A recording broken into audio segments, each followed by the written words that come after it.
Hello and welcome to this video for LEGO Harry Potter Years 1 through 4. In this video we are doing the level 2-4, but we are doing it either in the No Levels Early category or in the any percent category for 1 through 7 collection version. So this starts off pretty simple. Player 2 just basically makes their way to the level, following the ghost, and just goes in the door here. That bit is incredibly simple. We then have this boss fight. I kind of did more of a deep dive on this when explaining the any percent on the original version of the game. But essentially what you want to do is just throw these objects back at Myrtle. At no point do you want to use magic with both characters at the same time on any one single object. One, because it's not faster, and two, because you run a risk of Myrtle like automatically closing the doors when she's not supposed to. So you want to avoid that. I'm also firing shots here with both player 1 and player 2 to be able to kind of reset one-timers, so they're always able to use magic when they need to.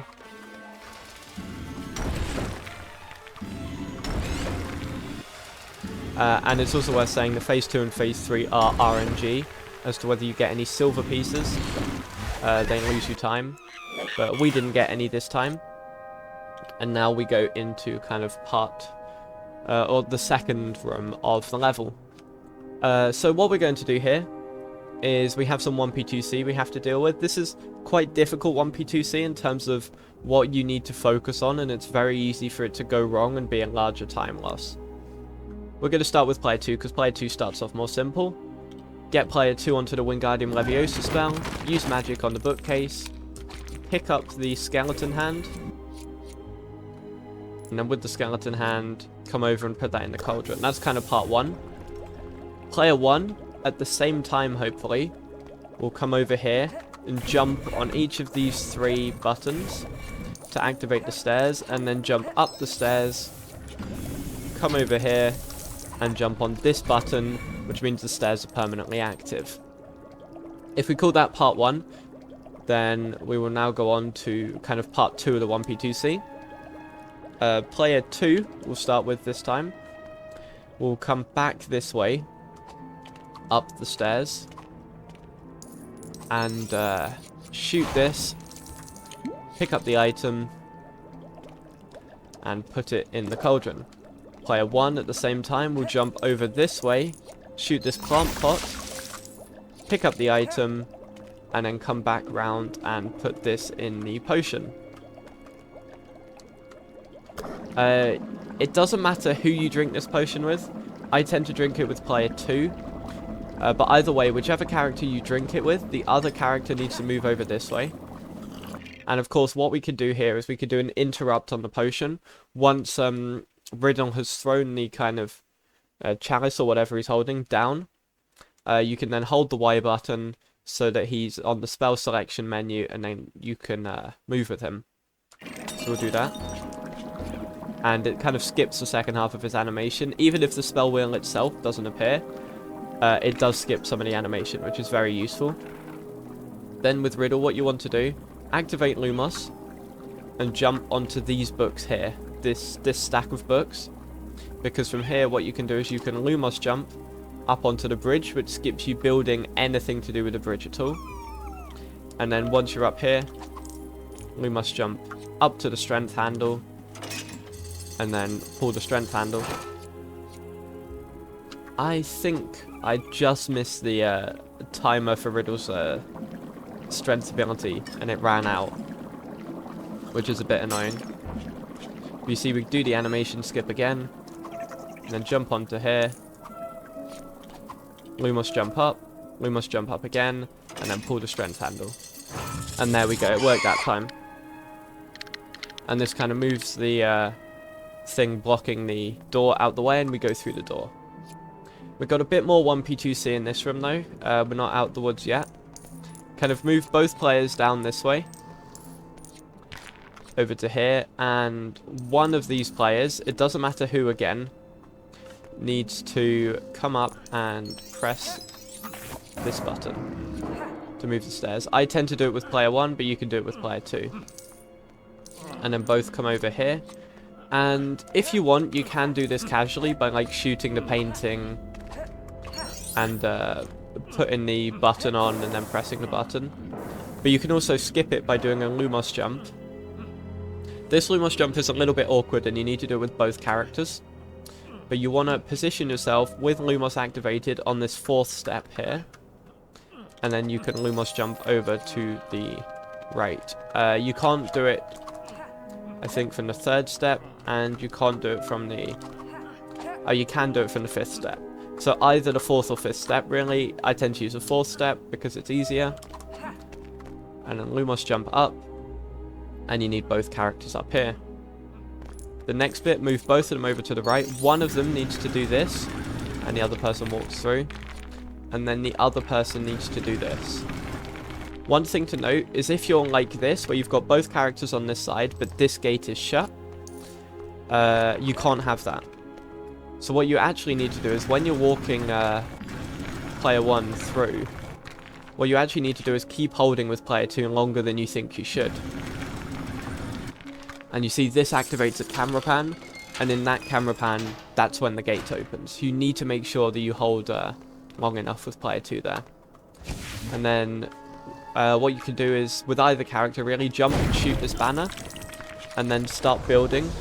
The other character can jump onto this bench, switch onto Lumos, but not activate it, and then jump and hold the jump button to be able to land up here.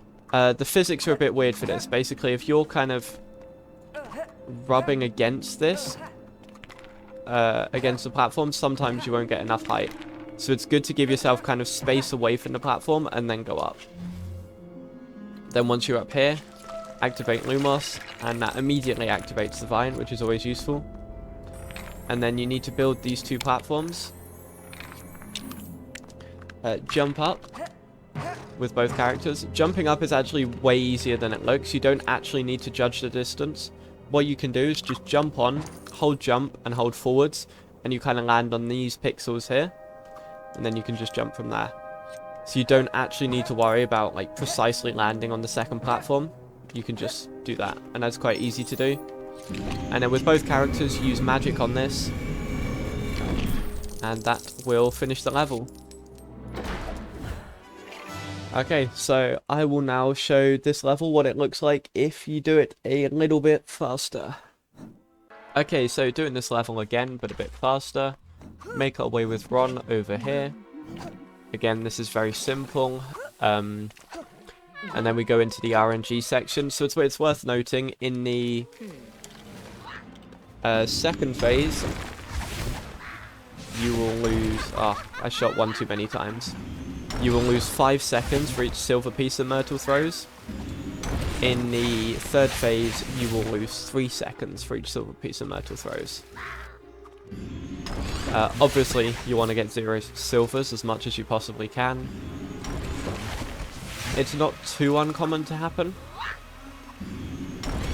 but it can happen. I can't remember what the exact percentage odds are though. So we get 1 silver there, that's a little bit annoying. Another one. Sometimes Myrtle just likes to throw multiple in a row, and there's nothing really you can do about it. There is some small things with positioning in this level though. You kind of want to make sure both characters are standing on this grate here. If they're standing on this grate, then you're in a good position. Basically, if you stand too close or too far away, Myrtle will only throw silver pieces. But there we go, that's the phase complete. And now we do this 1p2c.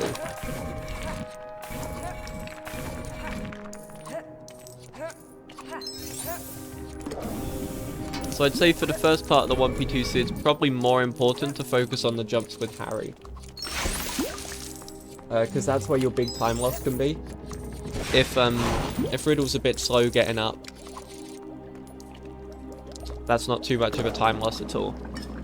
But now I move Harry all the way over to the left. And we do the animation skip. And then Lumos jump once and twice. And then Harry is in a good position to go in the room as soon as possible. You can't stand directly in front of that animal, because then you kind of get pushed away. So you need to stand to the side of it a bit.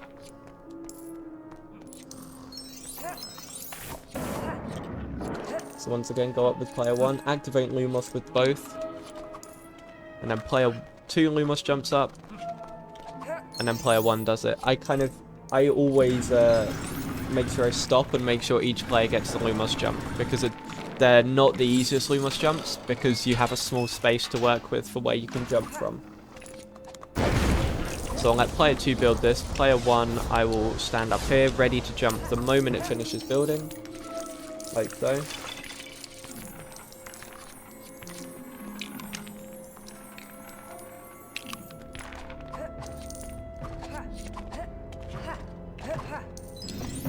Harry got a little bit stuck there, which is a bit annoying. But we made it in decent enough time. And there we go, that is the level itself. Yeah. So thank you very much for watching. And I will see you in the next video.